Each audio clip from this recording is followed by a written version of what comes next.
Okay, good evening.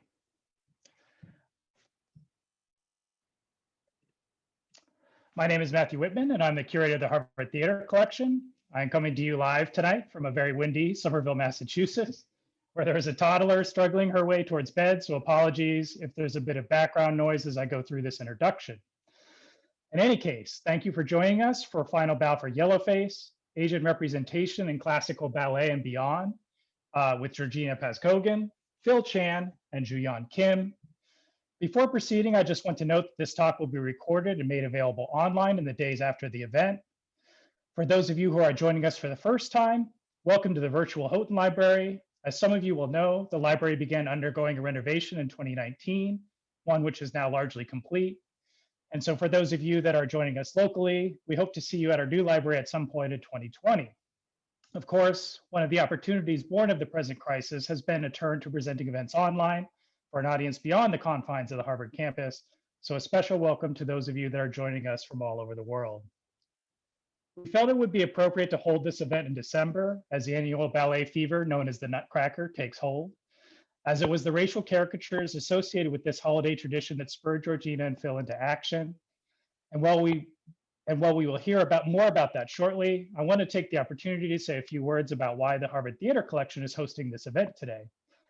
First off, our name is something of a misnomer in so much as the collection extends well beyond the theatrical stage and includes a significant amount of material relating to the history of dance and of the ballet in particular.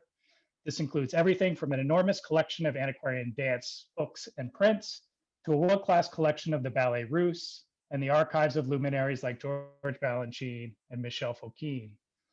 Houghton Library also holds singular treasures like the Sergeyev dance notations, which document the performance of Marius Petipa's ballets at the Mariinsky Theater in the early 20th century, including, of course, the Nutcracker. I know Phil will be making use of a few things from the collection in his remarks tonight. This is just to say to an audience that might be unfamiliar with the library that there is much, much more. Finally, one of my goals at the library has been to see that we do a better job of collecting and reflecting the diversity of American life moving forward. Despite our somewhat different endeavors, it has been inspiring to hear Georgina and Phil talk so eloquently and hopefully about their passion for the ballet and how embracing diversity promises a way forward for the cultural form. As to the program for this evening, I'm going to introduce all of our speakers at the top so as to keep things moving. During the first part, we will be hearing a presentation from Phil and Gina about their ongoing work with the Final Bow for Yellowface project. After that, Professor Juyeon Kim will offer a short comment that will also signal a transition to the second part of the program, which will more resemble a panel discussion.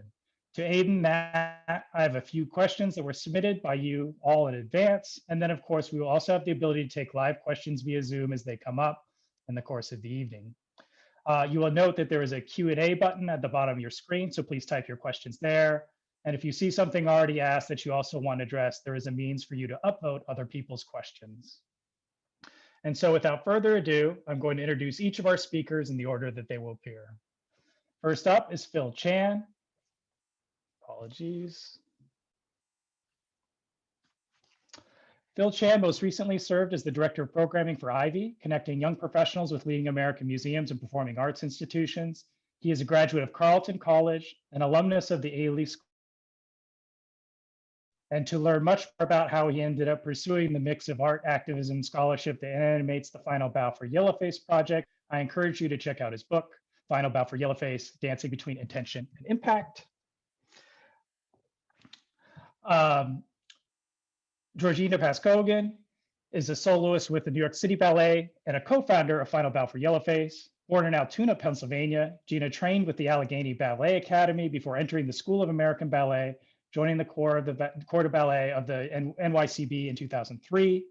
She has a long list of credits beyond the ballet, having appeared on Broadway in Cats and On the Town, and in film and television, most recently in the miniseries Bossy Vernon. For those of you, you can see her dance in the Nutcracker as Coffee on Marquee TV at the moment, and then also in the digital fall season available from the New York City Ballet. Finally, Juyeon Kim is professor of English at Harvard University. Her work focuses on Asian American literature, theater, and performance studies. She is the author of The Racial Mundane, Asian American Performance in the Embodied Everyday, and she is currently working on a manuscript titled Paper Performance, suspicion, and the spaces of Asian American theater. I'll just say briefly that Juan also has a toddler about, so if she has to step away for a moment, um, I would think we can all understand.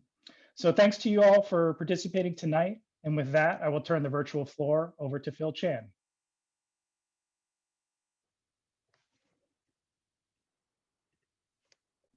Hi, everybody. Good evening. Thank you so much for having us, Matt. So my name is Phil Chan. We are final bout for Yellowface. Wanted to share sort of a story of how we kind of got started.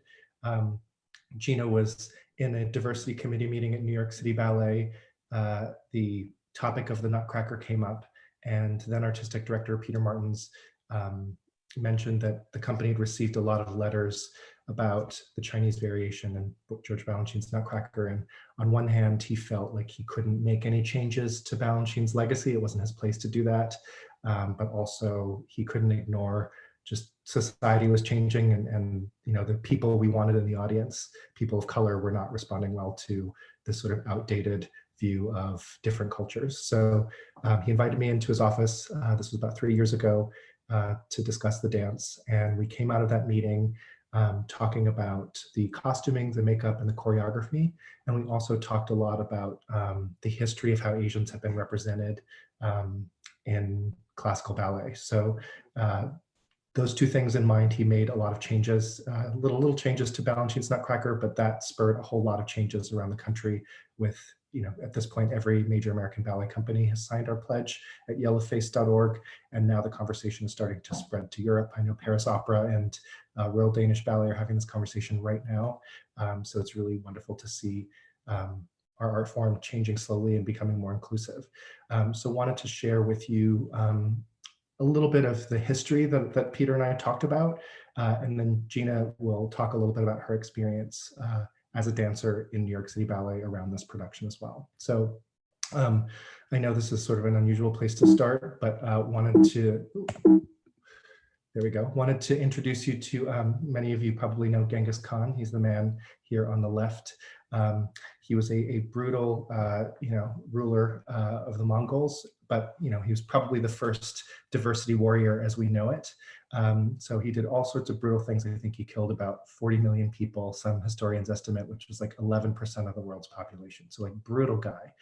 But he did a few things that would change the course of how Asians were represented in Europe.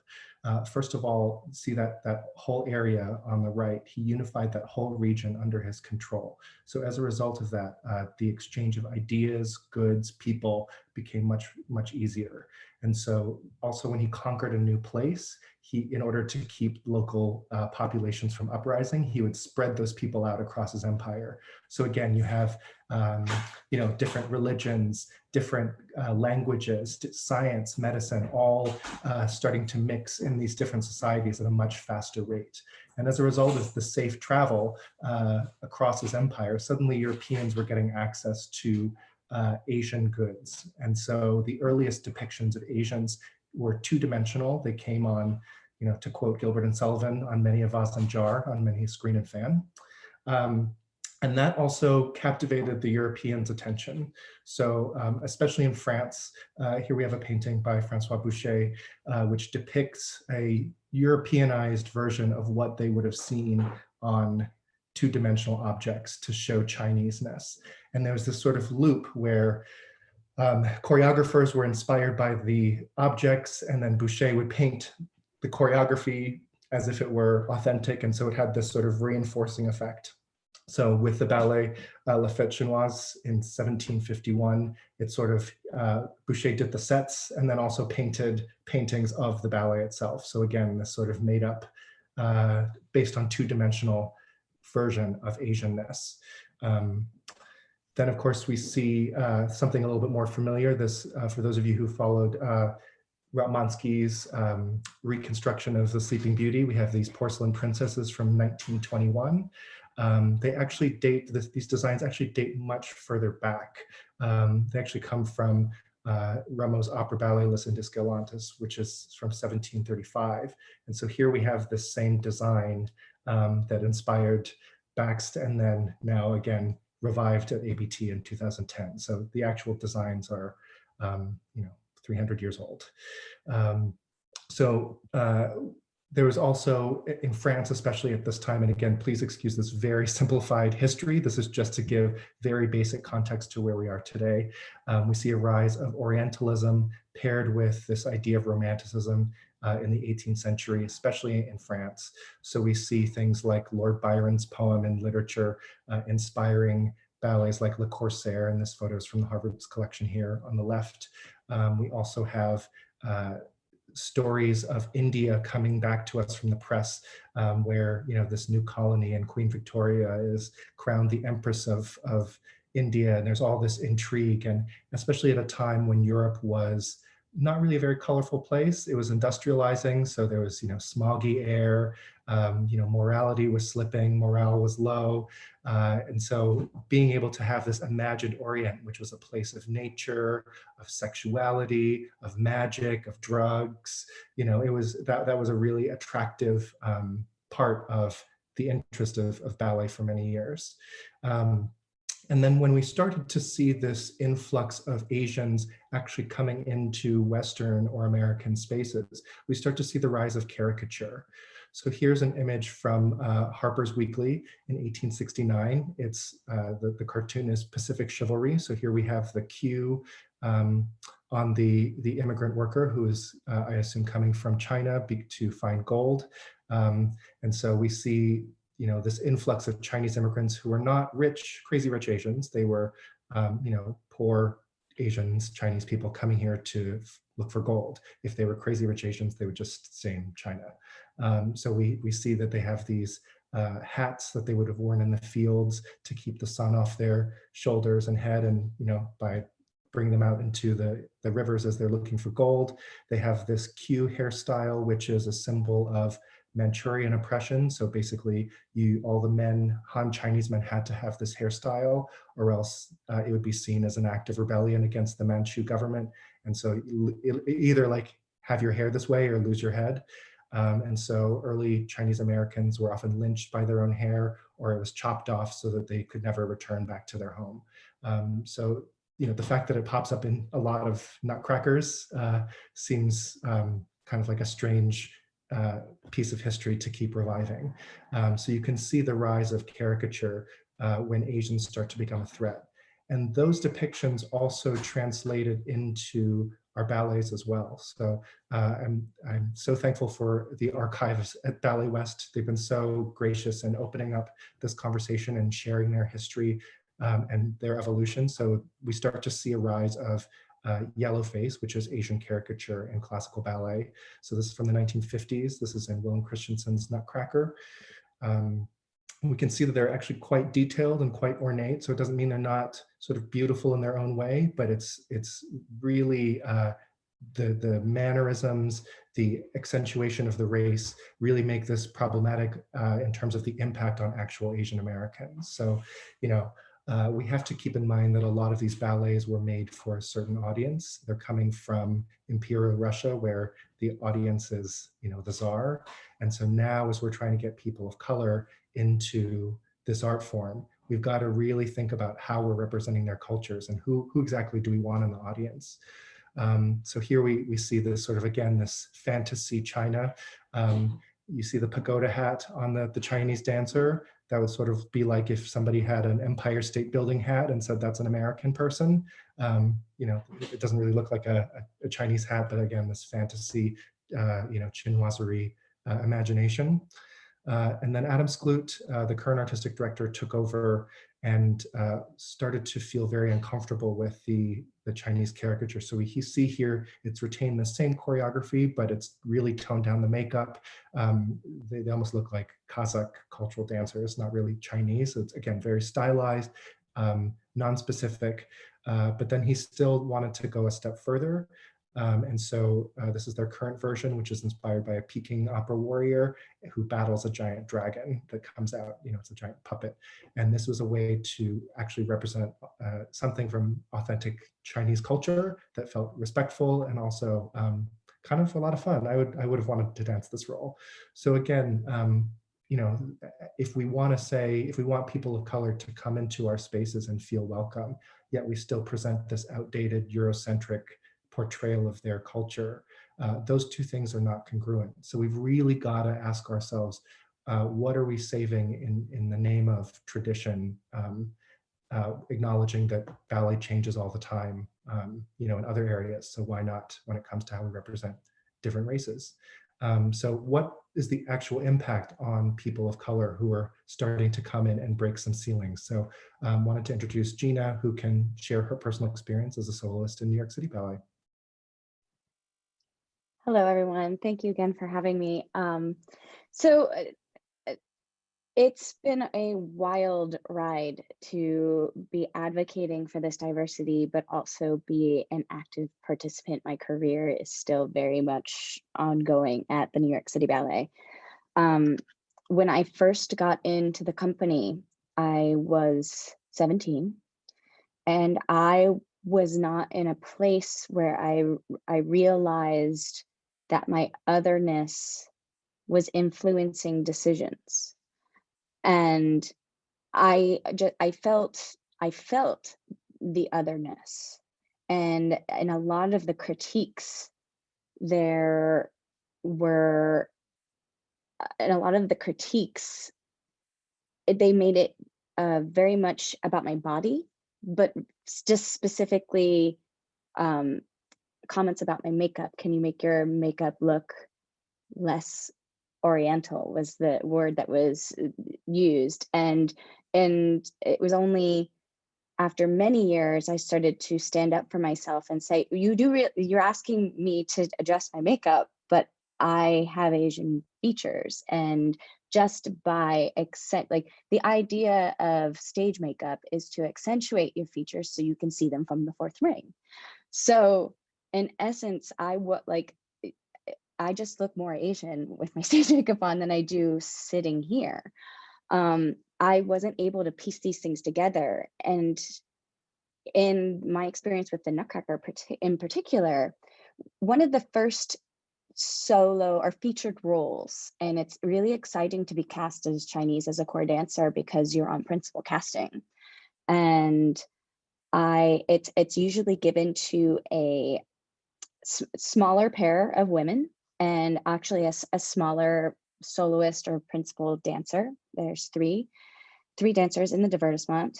It's a very, for the women, it's more of a, when I did the piece, I couldn't ever justify doing it straight. Just coming out and I immediately felt that something was wrong, but I couldn't voice at the age of 20. I couldn't say, no, I'm not going to do this part because it doesn't represent Asian culture how I think it should be represented, how I feel. It's very hard in the power dynamic of being a ballerina or a dancer in the core, mind you. And I think I should make this clarification that as one grows in the company, if you're a soloist, especially if you're a principal, there's this idea of you are no longer a child, when in fact you could be a principal at the age of 20 and still essentially be a child. But you're given this sort of clout as a quote unquote adult. As a core person, it's only very recently that the dancers have used their agency to ask rehearsal directors to not refer to the group as the kids. So that gives you a little inside perspective of what it's like to be in just the large group of New York City Ballet.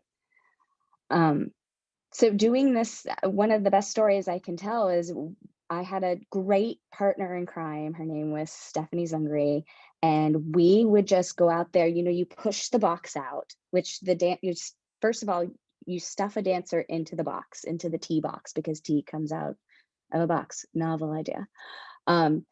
We roll him out, and we have fans. We have our geisha wigs on, and our dress. And what's special about Chinese is that you dye your shoes yellow.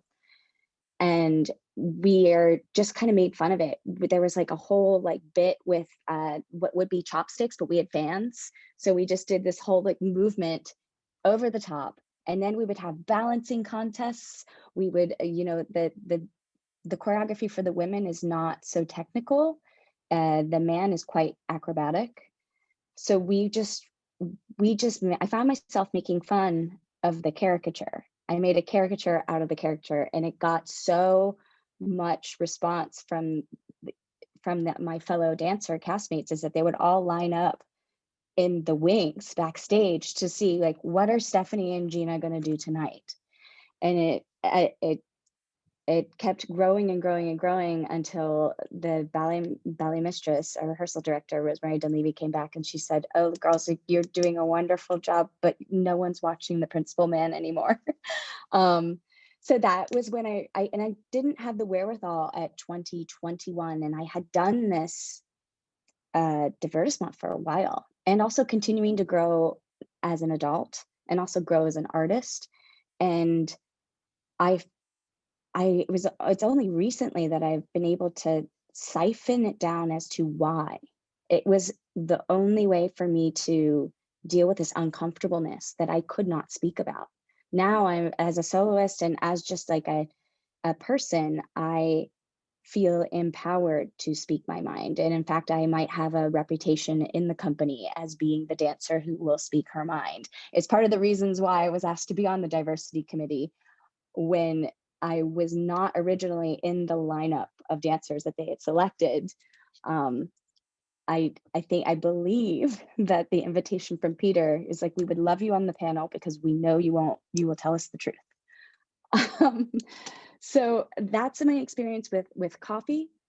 With coffee, it's a different story. Coffee is the Arabian dance.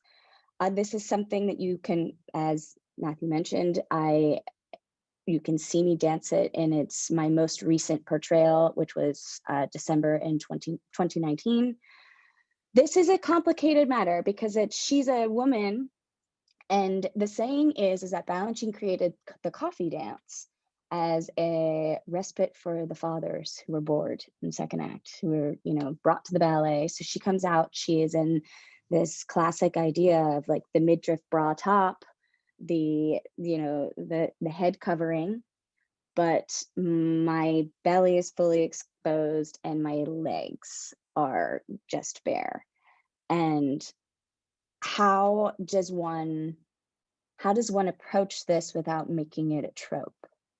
And so for me, as I was looking, and this is something that I was always approached from, when I first debuted it at maybe like age 20 to now, and it's only been further and further distilled, is what is it about the choreography there? I believe that Balanchine based this dance off of belly dancing, but I didn't want the sensuality to be the first note of it. So the Arabian dance is 2 minutes long. It's much longer than a Chinese dance, and it's a solo. So I focused on the athleticism. There are many jumps. There's a musicality element where I have finger cymbals. I pride myself on being really articulate with the musicality. And that's a way that I take you out of the inherent sensuality of the moment, where I'm not just someone to look at, I'm also someone to watch dance in a real way. And as we continue to have these conversations, do I think that, New York City Ballet has done a wonderful job after the talk with Peter. He did make these changes, and he changed the Chinese divertissement, and we fixed the hat. Now he wears a very an imperial a hat that a regal person would wear. In the entrances, the 3 Chinese dancers don't have to shuffle out. They get to run on and do a normal ballet run on and bow, instead of immediately be caricaturized from just the introduction. And in the finale, I think the biggest change is that the entire audience, when we redux back to the theme music, the entire audience used to make fingers and do choreography across the stage while the 3 dancers were dancing. That has now been changed to a very respectful ballet port de bras. And those are very simple changes, and still we are able to protect Balanchine's legacy. Phil and I are very much conservative in the sense that we are not trying to abolish what what Balanchine has created, but we want to find ways to do simple change. And in thinking about coffee, I'm not sure if it's a matter of changing the costume. That's also not, that is not a decision for me to make. That is where the line is drawn. And speaking of agency, I feel like I have the power to, and I have the best practices that Phil and I have discovered to approach John Stafford and Wendy Whalen. John Stafford is the current artistic director of New York City Ballet, to say, hey, can we open up a discussion about this? Because this is how it's impacting me. And I'm sure I'm not the only one experiencing this. But ultimately, it will be his decision as the artistic director. Furthermore, in my personal experience, I think what Phil and I truly discovered is that there had not been a community, intercompany community of Asian and Asian American dancers. This past May, for Asian Pacific Heritage Month, we decided that we were going to do 30 interviews in 30 days.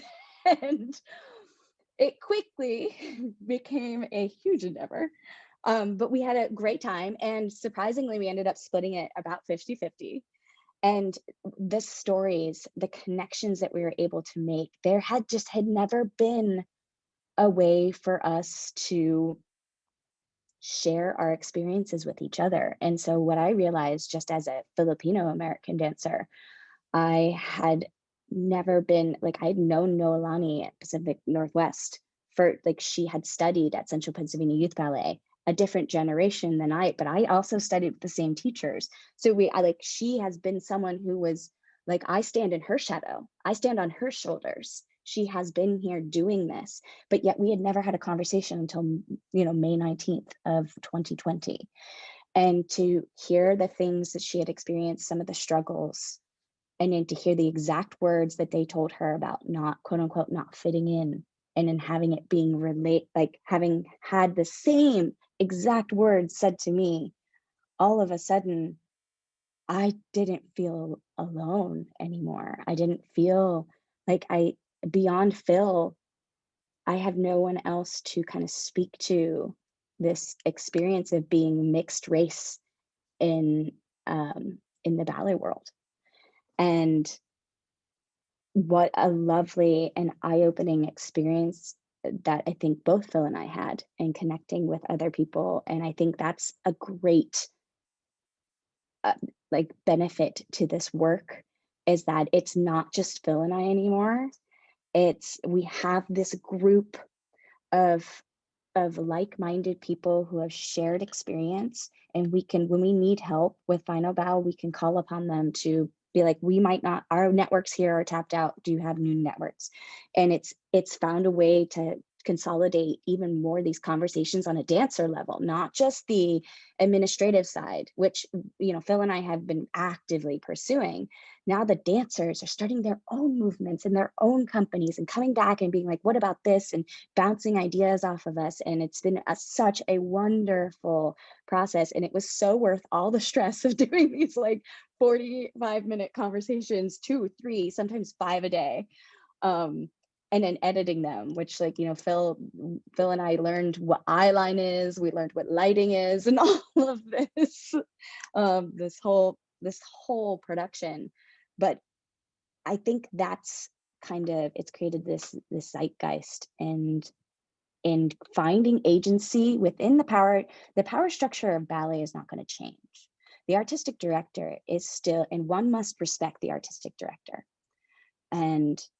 But within it does not hurt or harm anyone. I feel like it only makes an artistic director better to have his dancers engaged in the conversation, and also speaking with other dancers and comparing notes on their own time in the work that they're doing on themselves. I think it's a win-win every way.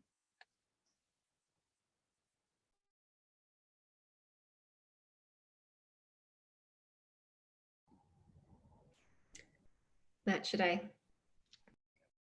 Great. First, I just want to thank Phil and Georgina for their amazing work and these wonderful stories that they're sharing with us, and also Matt for inviting me to participate. And so he actually said that I should share a little bit of the story of how I ended up, or how I ended up agreeing while on sabbatical to be on this panel. And it was this amazing coincidence that I received Matt's email just a few weeks after I had watched pieces of the Nutcracker with my daughter. This was a really, I think like a couple decades old at this point. I think it was like the New York City Ballet production. And I had actually forgotten that there was Yellowface in the Nutcracker, but she's only 3, so we're watching snippets of it. And we just got to that and I just froze. And I was like, oh, okay. And I was like, okay, well, mommy's gonna just move us to the end, right? And we're just gonna see everybody doing their final dances and taking their bow.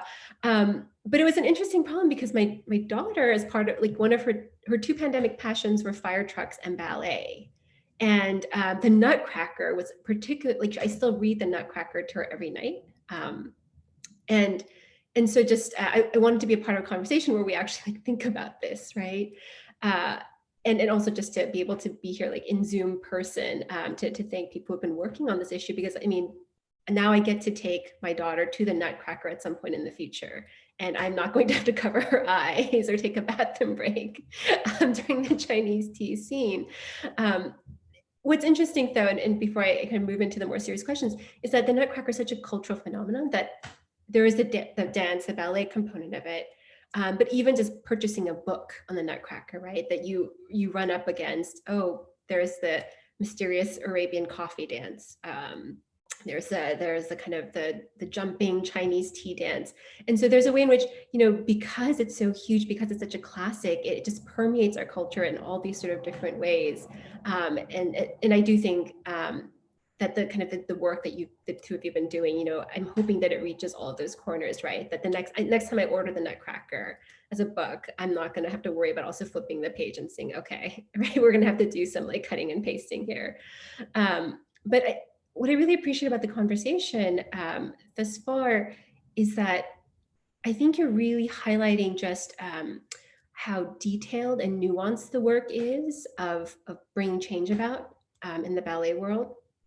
I was just so fascinated by the idea that, when you're, right, the pledge that you actually ask people to sign is pretty straightforward. Do you mind if I actually read it out loud? I don't know. Okay. So the actual pledge is, I love ballet as an art form and acknowledge that to achieve diversity among our artists, audiences, donors, students, volunteers, and staff requires inclusion. I'm committed to eliminating outdated and offensive stereotypes of Asians, yellow face on our stages. And so what I love about it is it's very straightforward, but it's also actually completely open-ended, right? You're not saying, don't do the Chinese dance scene, or, we're stipulating these are the ways that you can kind of counteract what we're facing, what we're dealing with. And instead you're saying, commit to this, and then let's sort of figure out on the ground how we carry out this vision. And so, I was taking notes on, Phil, you're talking about this wonderful way in which you could go totally stylized with that dance, right? And kind of flatten it out so that it just seems vaguely cultural, but it really makes no real reference to anything. And again, so stylized that it's really hard to kind of actually pinpoint anything specific to it. Or you could go the total other direction and go completely authentic, right? Or authentic and really try to think hard about bringing in a whole other kind of cultural tradition and a kind of another kind of rarefied art form into that space, right? To make it a little bit more meaningful and significant. And then Georgina, you brought up like the possibility of making it completely ironic, right? Going up there and just like exaggerating it so much that it becomes caricature. And so I think it's just really wonderful that after you make the commitment, what you actually have are these opportunities to be playful, to be creative, right? To actually push the art forward. And so I think that if people are concerned about, are you shutting Balanchine down? Are you kind of restricting the art? I feel like the work you've done actually shows how, in fact, that kind of commitment to anti-racism, anti-yellowface is really about like kind of opening up, right? More, like about more possibilities, about more voices. So I really love that. Just as a kind of broad question to begin the discussion, one hesitation I had about agreeing to comment was that I don't have much knowledge of ballet or dance. That my work is primarily on race and American theater. And but Matt also sort of encouraged perhaps bringing a comparative view to this discussion. And so I was thinking a lot about ongoing debates, like really ongoing debates about Yellowface in drama and theater more generally. And even thinking back to, a few decades ago, the really famous debate that occurred between Robert Brustein and August Wilson about, right, should the goal of American theater be a kind of opening up of the roles, right, of the classic roles, the canonical roles to people of college actors of color, so that we have, Arthur Miller's plays performed by, a cast that are all people of color?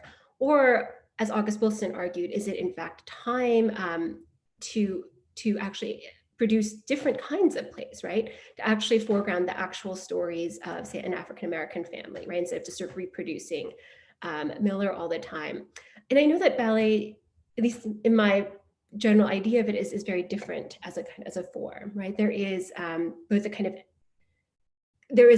repertoire, right, of like the major ballets, like these are the ones that you really want to be in, these are the ones that people go to see. And there's also this like the amazing athleticism, right? Like the physical ability of the dancers is so important. And in a way, it opens up the possibility for more people taking on those roles, even if there is a kind of misalignment, obvious, like between kind of obvious identifications. So it's easier in some ways to go to a ballet and say, like, wow, like these actors from all sorts of different backgrounds, they're all amazingly skilled dancers, and that's kind of what we want to go see, versus you could imagine someone going to a theater and being a little bit, less comfortable with, okay, well, that was like a white character. Why is like a person of color playing it, right? Even if they might feel uncomfortable expressing that.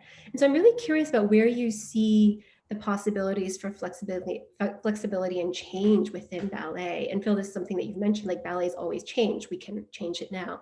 But especially for those who don't have as much background, right, and knowledge about that, what are the constraints, but also where are the spaces for further transformation? So I think the biggest difference between theater and ballet is that there's always a text in theater. There's always a script. So there's this sort of safety harness for taking larger risks. So if you take a look at Shakespeare, for example, there have been so many versions of Midsummer Night's Dream, everything from the Jetsons to, feudal Japan to Under the Sea, and it's still The Tempest or, Midsummer Night's Dream, whatever. With ballet, it's a little harder because it's still very much an oral tradition. There is a notation, and a lot of it is stored at Harvard, but it's cumbersome. It's hard to read. Not everybody is well versed in reading it and interpreting it. Plus, there's also secrets to these ballets that are really like you just have to have done the role to know. Okay, this is where you breathe. If you let go of your chest, he'll catch you and it'll be much easier to do this lift. It's those little things that you can't just write down, or if you breathe at this moment and look at the audience, that's going to break their heart. You just can't write that down. That comes from someone doing the role and passing it along like sourdough bread, to the next generation. So I think in that sense, ballet has been much more historically conservative and has this responsibility to keep things as is, just because the art form is disintegrating before our very eyes. Like every year we dust off the Nutcracker, like, there's always bits we need to fix, new people we need to put in, stuff we forgot what we did last year. So it's even harder if, say, the ballet hasn't come into repertory in 10 years or whatever. So there's a hesitation to really dream outside of the box in many of these cases. I'm currently working on a new version of Le Corsaire, for example. That's an Orientalist ballet. It's sort of a harem fantasy. And you go see Misty Copeland, who's the first African-American principal dancer, female principal ballerina at ABT, dancing the Happy Slave, at America's National Company. And you're like, that's our original sin of slavery. And like, how, how are we just all not thinking too hard about what we're putting on stage? Because remember, the original audience for this ballet was the Tsar, and the Tsar's dead. It's you and me in the audience now. We're the ones who are buying the tickets. We're the ones who are the donors. So what are we doing there? So yet how do we keep this ballet, which is a real foundation of pushing the art form forward. So you really need to understand the classics, how they're constructed, the transition between the steps, the musicality, so that you can then push the art form forward and break those rules. So you really have to have that respect for history. It's important for dancers and choreographers to really get their hands dirty. It's not enough to just watch a video. You got to have it in your body. So how do we save that repertory and perform it, but make it relevant for audiences to today? So I'm working on a production of Le Corsaire with the brilliant Doug Fullington out of Pacific Northwest Ballet. He's a musicologist. He's a dance notation specialist. And we're actually going back to a lot of the old notations to reconstruct a lot of these steps that in many cases hasn't been seen in the United States even yet. But we're finding ways to keep the steps, but make it about us as Americans and not about them, those dopey Arabians over there. So this harem fantasy, which is Le Corsaire, based on the Lord Byron poem, we're staging it in another fantasy location at the Miss Ocean's Beauty Pageant at the Pirates Cove Casino in Atlantis Beach. And the owner of the casino is also the organizer of the beauty pageant. It's a role that's sort of the male sultan, Pasha. Our version will be played by a woman and travesty, so giving it a little playful twist, but still as a male character. And the Pasha is the type of guy who believes that you can touch women wherever you want without their permission, and owns the casino. So not anyone we know, not based in fact, but something that we can identify as like, oh, the joke's on us as Americans. These beauty pageants, this is our harem fantasy that we're still living today. And it's about us, it's not about them. So, and the beauty is you get to retain all of the classical steps, but instead of odalisques, they're dancing showgirls.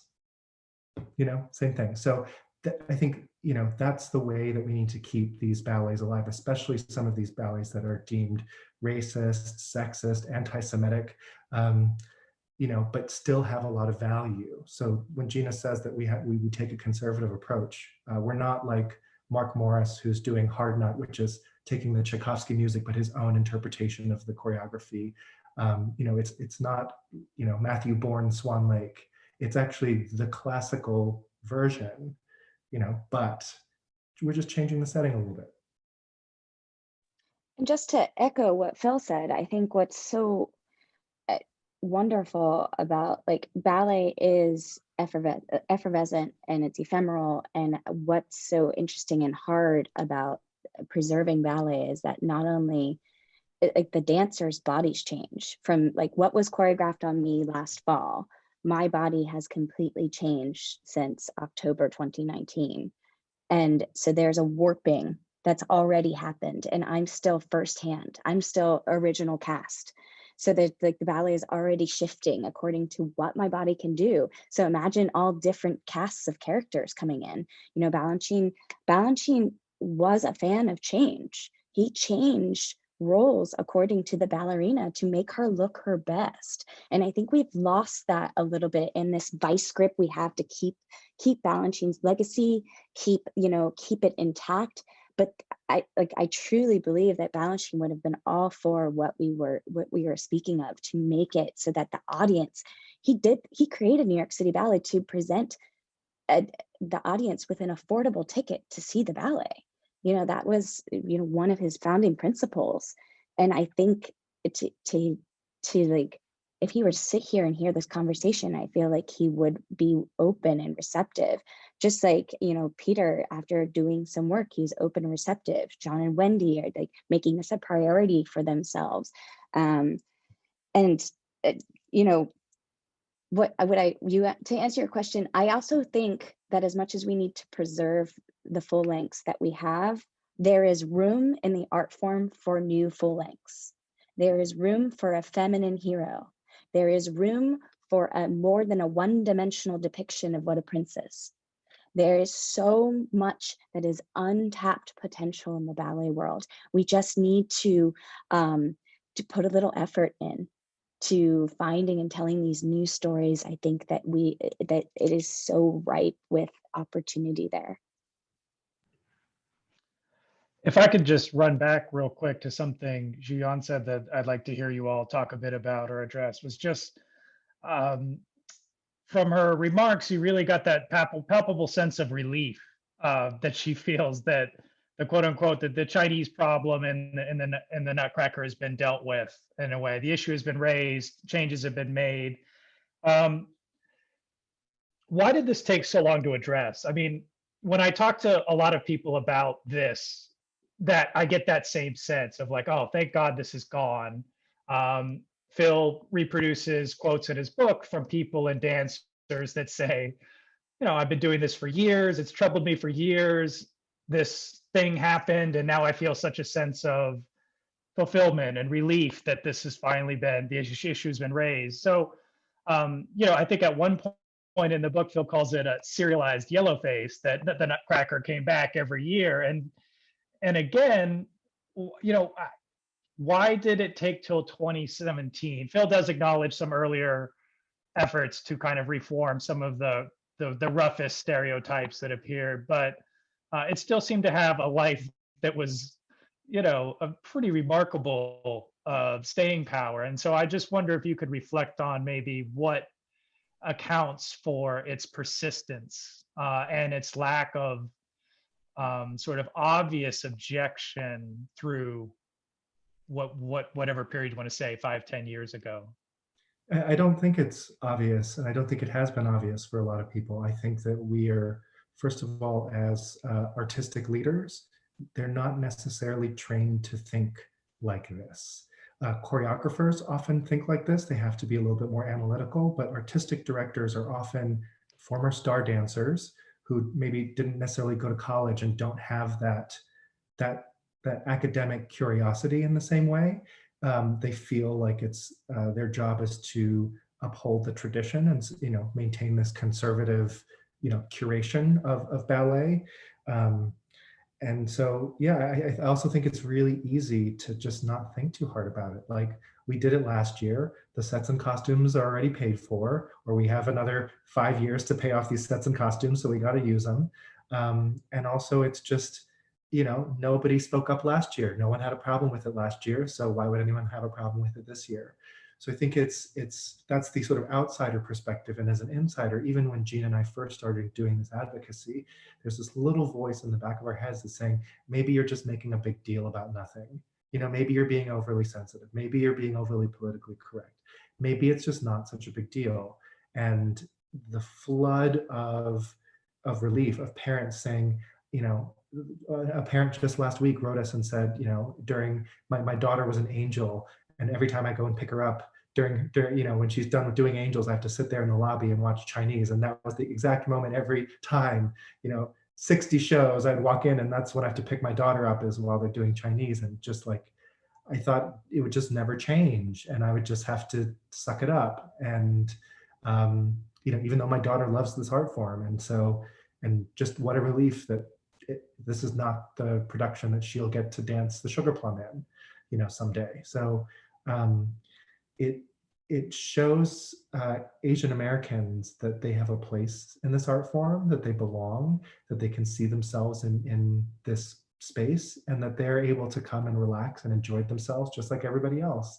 And that's really important if we want to practice inclusivity.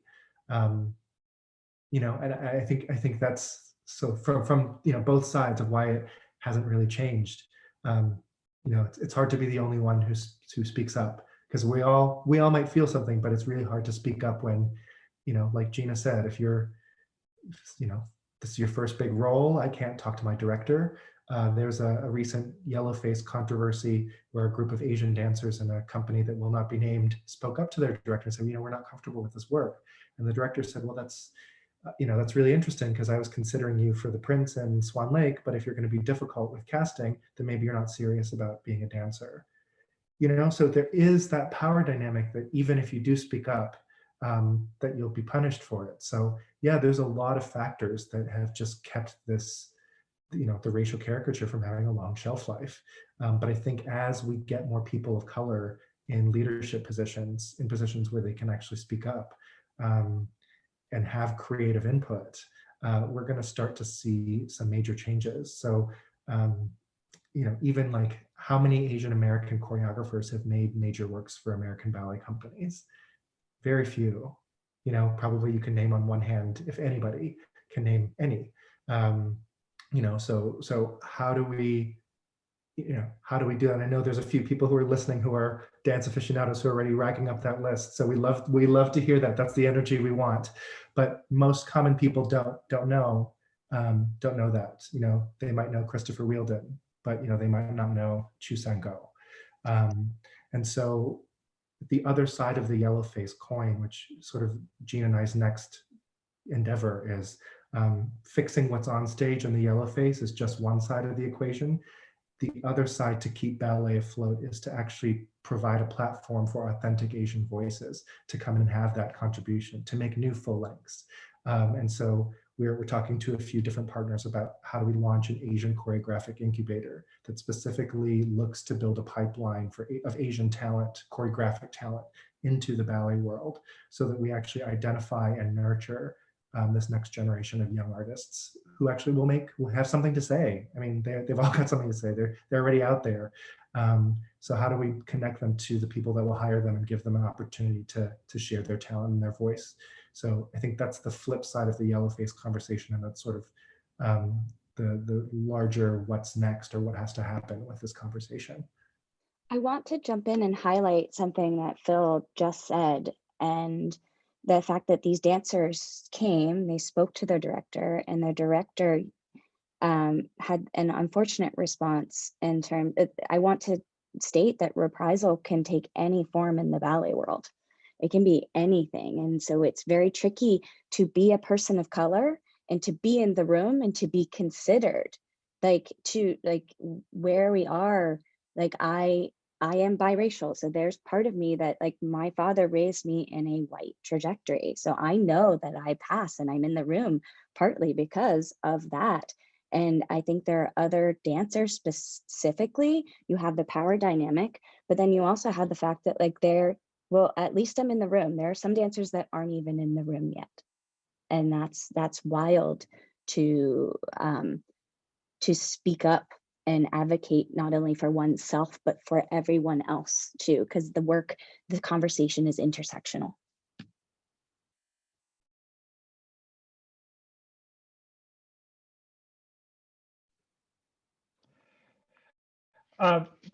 Gina, I'll stick with you. And I was curious if you could say, just because it's come up now directly, if I'm wondering if you could talk a bit more about your perspective as a dancer, and you know, what kind of agency you have as a dancer, you know, in a typical company, let's say, vis-a-vis an artistic director, vis-a-vis choices about costume, makeup, et cetera. I mean, there does seem to be in a way in which, you know, dancers are a vessel, and they don't seem to have a lot of agency in this process. At the same time, you're the ones performing the piece. And so I guess I'm wondering about that kind of ebb and flow.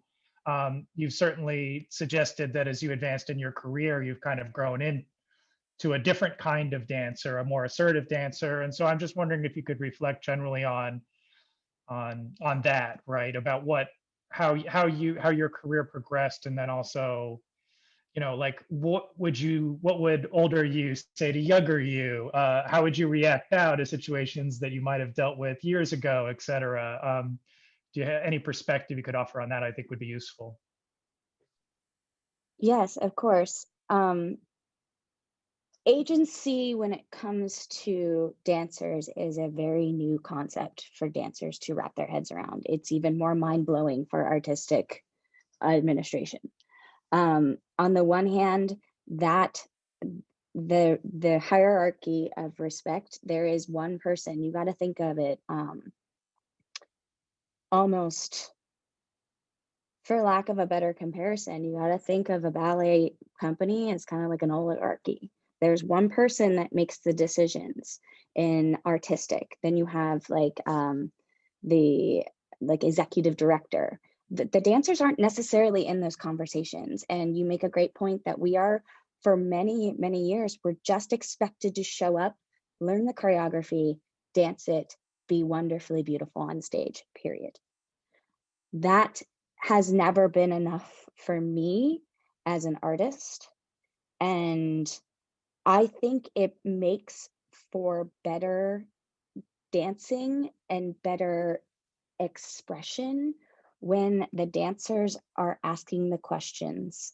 And I will say it again, I think asking questions and doing it in a respectful way, not pointing fingers and not coming at the discussion in a defensive place, but an open place, an honest place, a place of vulnerability where you're like, if you do have a question, if little Gina was asking me for advice about the Chinese divertissement now, I would have her try to write down and articulate what exactly is making her feel uncomfortable and how that is impacting her as a person. And then I would encourage her to go to a ballet master and say, I'm not sure where I need to go to express this. And this is how this is making me feel.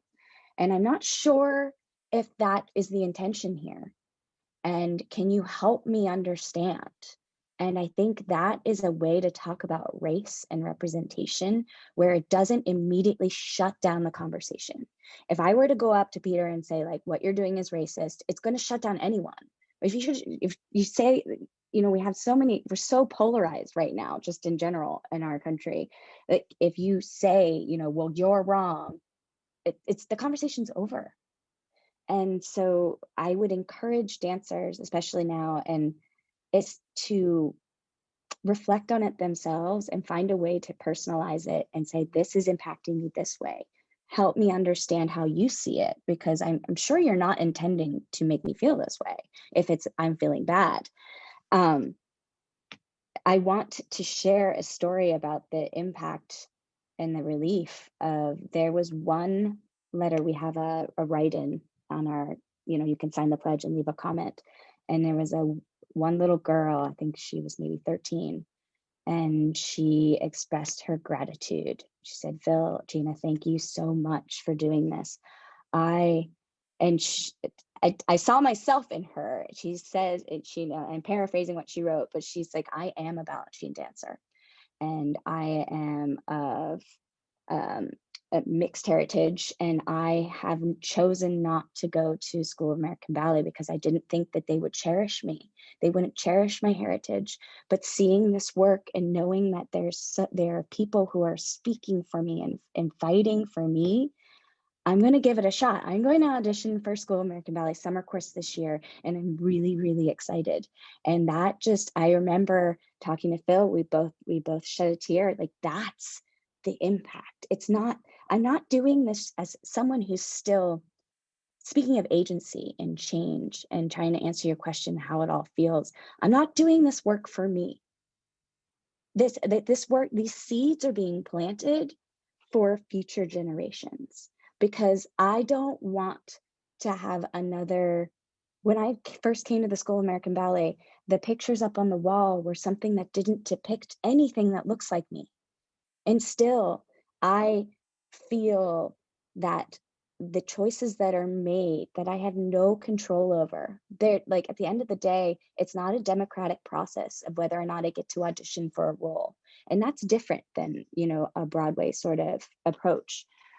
There are no auditions at New York City Ballet. And I can only speak from my experience at New York City Ballet. I've not danced with any other company. It might be different, but there's not a process of audition in that sense where it's just open and democratic. I have been forthright in being like, is there a better way? And I think that's the question that I want to pose to everyone. And Phil and I keep coming back to about, like, what can change? How can this be different? It's just this, it's open-ended in the sense of, like, there's not one right way. And agency, I want to empower dancers to speak up for themselves. And I think there's also, as dancers, we need to look at the competitive nature of ballet and to not cut each other down. And I think that's also a new thought, especially women in ballet, because there's many more of us than there are men. I mean, like, it has changed. There are lots of men that dance, but in this term, women are usually pitted against other women. And I know that occurs in male dancing as well, but it can get very, very toxic especially in an environment where everyone wants to be the sugar plum fairy. No one gets in New York City Ballet to want to be like the maid in Nutcracker. Everyone wants to be the sugar plum. Everyone like it, but I also know myself. I'm not aiming to be a swan queen. That's not me, but I am a firebird. Like, and knowing oneself and trusting one's ability and being able to advocate for that, I think makes someone special. And that's an agency we can, as dancers, grasp hold of. And it still is respectful to the underlying idea that for now, we do not get to cast ourselves. It is still someone's subjective opinion. And until we come up with a better way, that's what it is. But it doesn't mean that you cannot advocate for yourself. I encourage it. And that's why Phil and I are here. We're here to help you articulate that, to spit it out once. I think that's part of the process. Sometimes you just need someone to spit it out, to hold my basket, let it all hang out, and then you can rephrase it in a way where you can have a actionable and constructive discussion.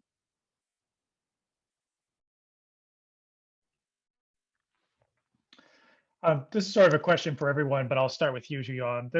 Because it's something you've written about in your academic work, and that is the myth of the model minority. And I'm wondering if you can reflect a bit on how you think that particular stereotype sort of influences perceptions over, Asian American activism in the arts, and even the content of the art itself. Because I think effects are pernicious and sort of sometimes difficult to articulate. And I'm wondering if you can just start us down that conversation. Yeah, absolutely. Thank you, Matt. I was thinking about this actually in hearing Georgina's response. One of her earlier accounts of kind of getting to the point of being able to speak out. Because I think part of the model minority myth is that right, Asian Americans aren't supposed to speak out. They're supposed to just kind of work hard within the system to get close to the top, right? Somewhat close to the top, and then that's the happy place for Asian Americans. But activism, speaking out, being angry, being upset, wanting to change the larger system, right? Not just our own fortunes, but the system at large. Like that is not what Asian Americans are about, right? Like that's essentially the myth. And so I do think that so much of this wonderful work is about, in many ways, countering that myth already by giving people a vehicle in which to express their frustration, right? And I think this goes back to many things that both of you have said, allowing, either through advice and coaching or through the medium of like this pledge, just having a structure ready for people who might want to push back a bit, right? And yet giving them a way that isn't necessarily going to like then immediately damage their careers, right? Or allowing them to do it in a way that feels kind of productive and that feels like a part of a community, right? So I do think that that the work you've crafted is really beautiful in giving kind of a form for an alternate way of kind of expressing kind of Asian American political viewpoints, but that's also entirely appropriate in some ways, like the genre that you're working with, like really understanding of like kind of the structure of ballet and what you kind of have to do with what you have to do within that world, like the deep understanding that you have to actually make change. And so I think that it's a really great model. But I would love to hear from Phil and Georgina as well if they ever sense that like the initial kind of discomfort around it has to do in some ways with this idea that like Asian Americans like shouldn't, right, be talking about this, that we should be happy enough to be on this stage in some form. I think as a sort of side comment, I'm really interested also in thinking about ballet as such a classic art form, and one that, at least for me, like ballet was associated very much with sound and with classical music. And of course, there's also kind of, there have been studies about this, right? There have been studies about the way that that classical music, that classical like Western forms have given like immigrants a kind of way to gain cultural capital, right? So that you have your kid play the piano instead of the guitar, because that seems to give you more cultural capital because it's associated with sort of like a high Western art form. And so I think ballet is really intriguing because it's so reified, and it seems like such an elite form. And so I think that I'd also love to hear your thoughts also about what it means specifically to be kind of breaking these barriers as Asian Americans within the ballet world. Like there's a way in which it makes sense for Asian Americans if we think about that kind of stereotype, right? Well, okay, of course, Asian Americans are going to be doing ballet and doing like piano and going to Juilliard, right? On the other hand, I think that there are obviously a lot of forces working against Asian Americans within the genre as well. Yeah, so if we did our What's the Tea series, those 31 interviews in May, and what we found was the sort of most of the people that we talked to fell into two groups.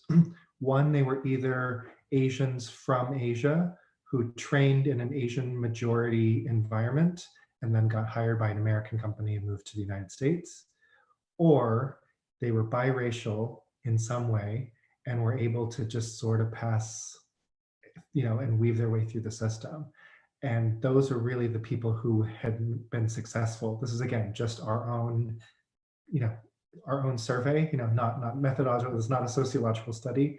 But what that did show us, just based on that sort of realization, is that maybe our dance training system is creating Asian dancers as a pastime, but not necessarily professional Asian American dancers.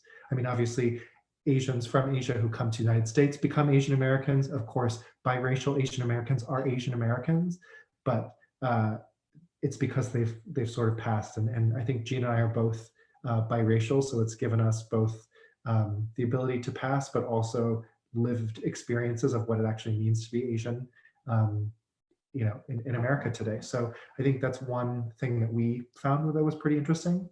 And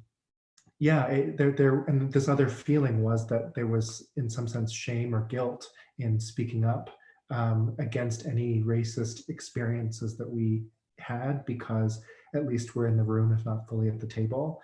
And look, there's a lot of darker people of color that aren't even in these companies. So at least we're in this space and getting a paycheck. So just keep your head down, work harder. That seems to be the Asian American way.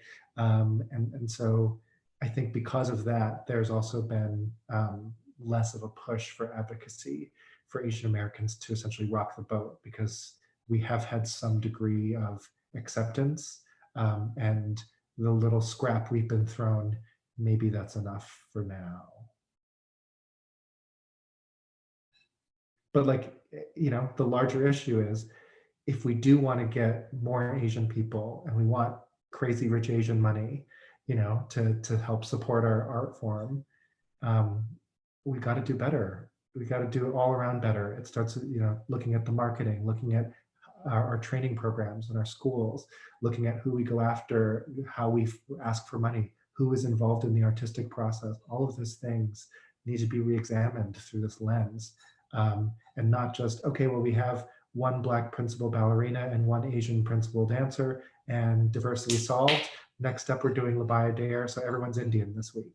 It doesn't work that way, And then Mrs. Singh, please, enroll your daughter and give us $10 million and join our board. It doesn't work that way, guys. So, and again, don't shoot the messenger. It's not us. We're just giving you, real truths, because, that Indian, your neighbors who are Indian, they can go take their students to Kathak dance down the street. They've got their own dance tradition. They don't need ballet. Yeah, you keep your buy dare fantasy. I'm going to go get the real deal.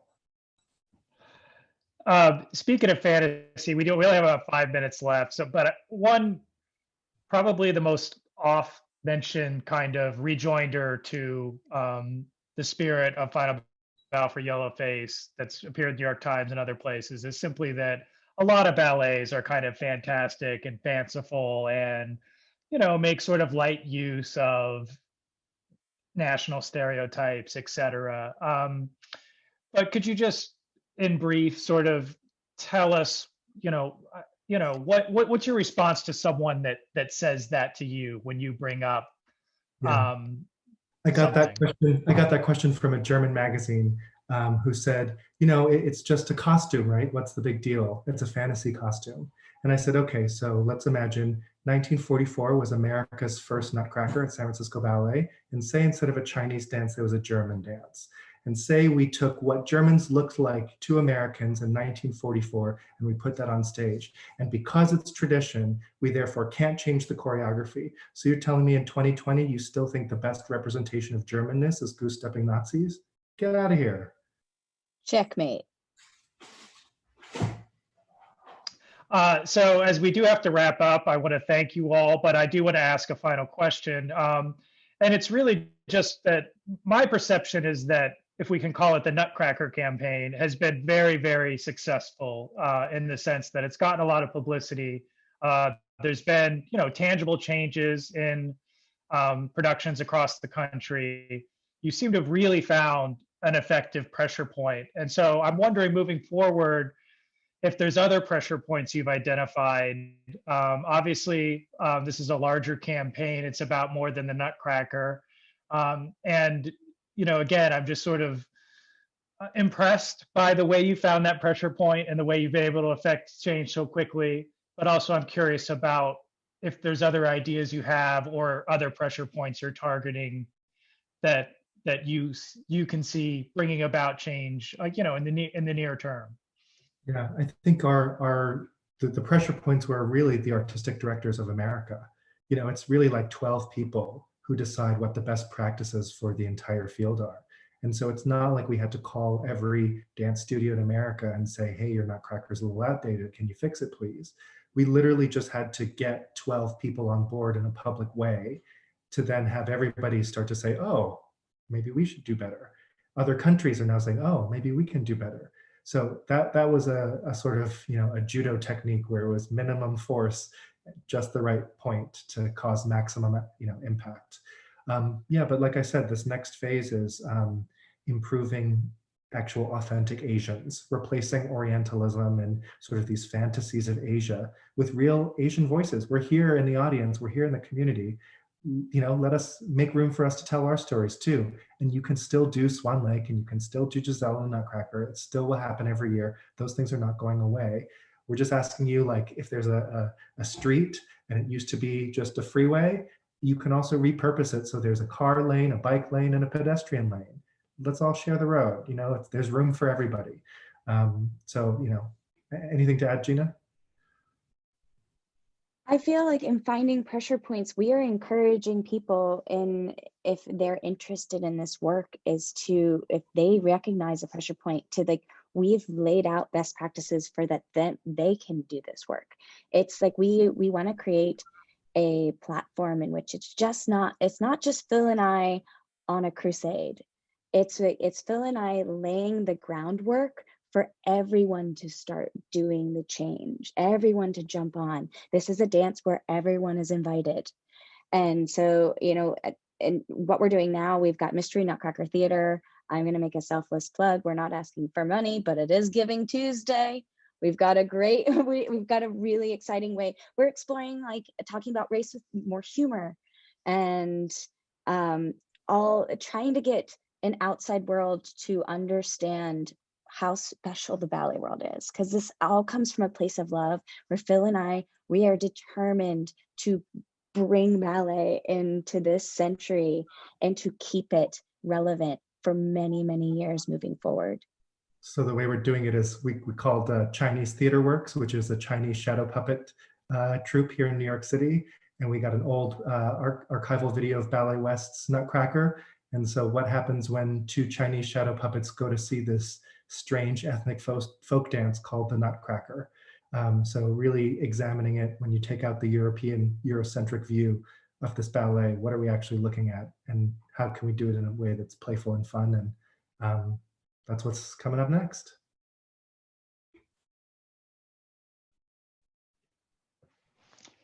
Okay, well, with that, we're right at 8:15. I hate to cut this off because I've really enjoyed this, and I know the audience has too. But I just want to thank all of our panelists again for tonight. I hope we can do this again. I do appreciate the call to arms at the end. Let's not make Gina and Phil do this all on their own.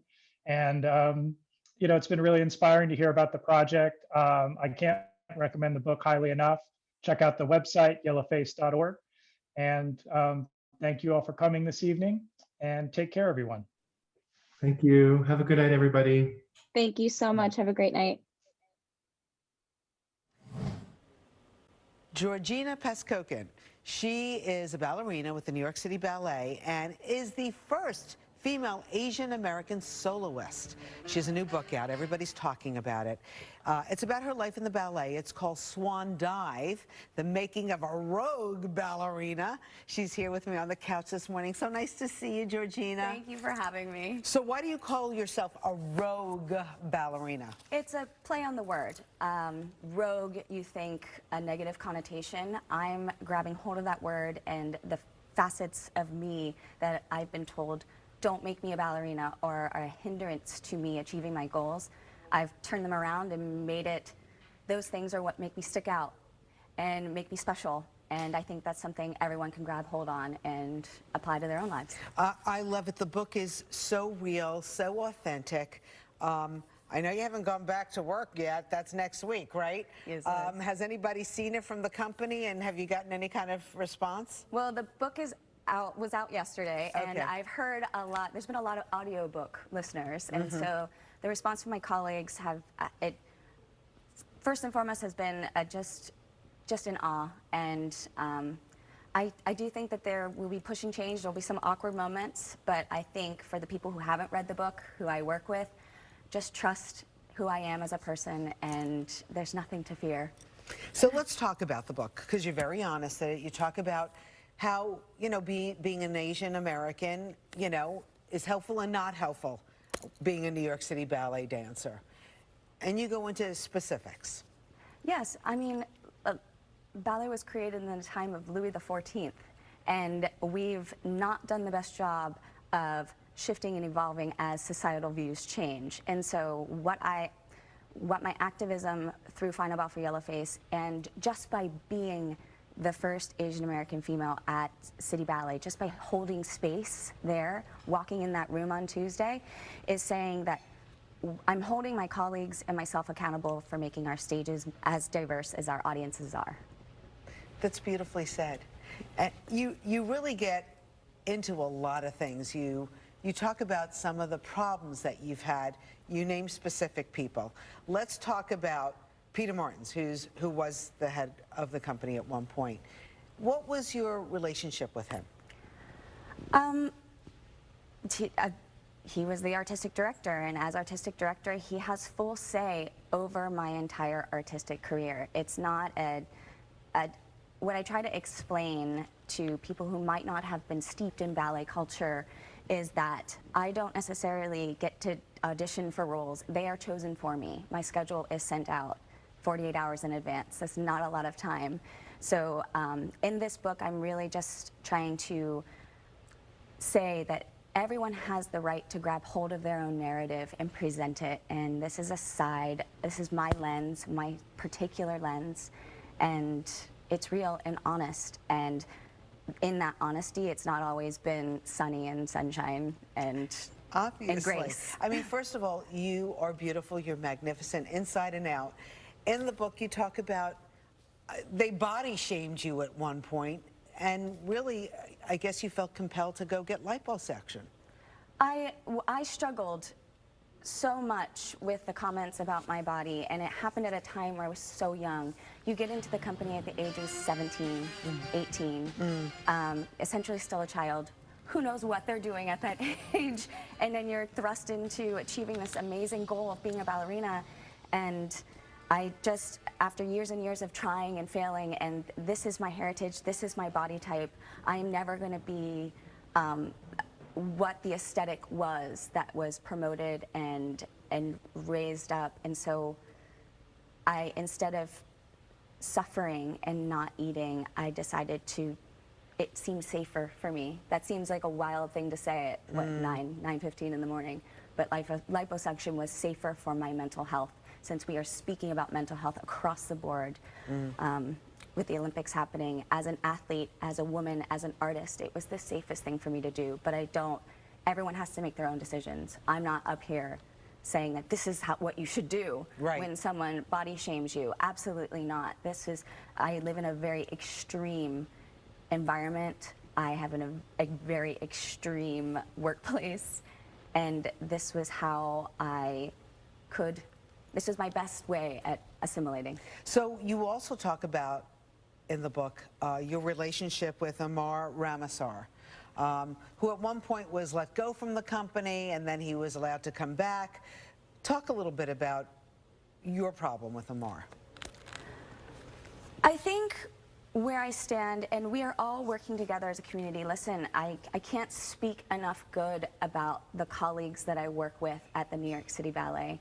That we went through such a tumultuous time, losing a leader who had a lot of power, and I can't express enough gratitude to the friends and family that I share my stage with, that I share my rehearsals with, who have truly done the work and continue to do the work. So as I hold myself accountable, I'm going to hold my colleagues accountable as well for change for the better. Were you upset when they brought him back to the company, Amar? I was dismayed, but once again, that's not a decision that I can control. Yeah, and with him, he was inappropriately texting you, right? No, that is incorrect. It was inappropriate touching. Inappropriate touching. Okay, that's pretty tough to deal with. Well, I do need to clarify that in the ballet world, as we dance together with each other, there must be contact. There must be I know, touch. but he was tweaking. But there are differences in how one can interact, how one can touch, and because I was in an environment where I didn't feel safe speaking up at that time, I got lost in the mix, and you know, it's all detailed in the book. So yes, I hope that we can, hope you're not solely interested in just that story. There's a lot more fun things in there. There is. There are some very beautiful stories in the book, Georgina, and I'm just hoping that people are inspired. I know that's why you wrote it. Absolutely. Inspired to follow in your footsteps, and hopefully you can open up a few more doors by talking about it. Well, listen, I mean, yes, there's so much drama, and obviously I've been traumatized and I've been hurt, and my family at New York City Ballet is continuing to grow and shift out of this into a brand new New York City Ballet. And I just want to make your audiences aware that, like, the book is funny. What other ballerina are you going to meet who can do 32 fouettes but then trip walking out the stage door? So there's a lot of fun stories about me falling, a lot of this highbrow, lowbrow that I seem to balance on, sometimes not so gracefully. Well, I think that you're graceful. Georgina, can we come see you anywhere? What are you doing? What are Please. Okay, are you starting to work? We are coming back to work. Rehearsals start August 3rd for New York City Ballet, but I have been busy working on a really special world premiere happening at Fall for Dance with the Verdun Fosse legacy. It's called Sweet Gwen Sweet, and it's 3 performances that were done on TV that have never been performed on the stage. So we are piecing those together, and I hope that you will check those out when it happens. And I'm also curating an evening of dance at the Little Island Festival. Fantastic. Can people follow you at your name for, information on how to see you dance? Yes, I'm on all the things. Okay, all the social media platforms. But you can definitely find all of those, what are they called? The handles. The handles, yes. At georginapascogan.com. Pascogan. And by the way, you're half Filipino, half Italian? Yes. Fantastic. Multiracial and proud of it. Very nice. Nice to meet you, Georgina. It's really lovely. I'm going to be following you a lot now. Well, thank you. Thank you. All the best. Great book. It's called Swan Dive.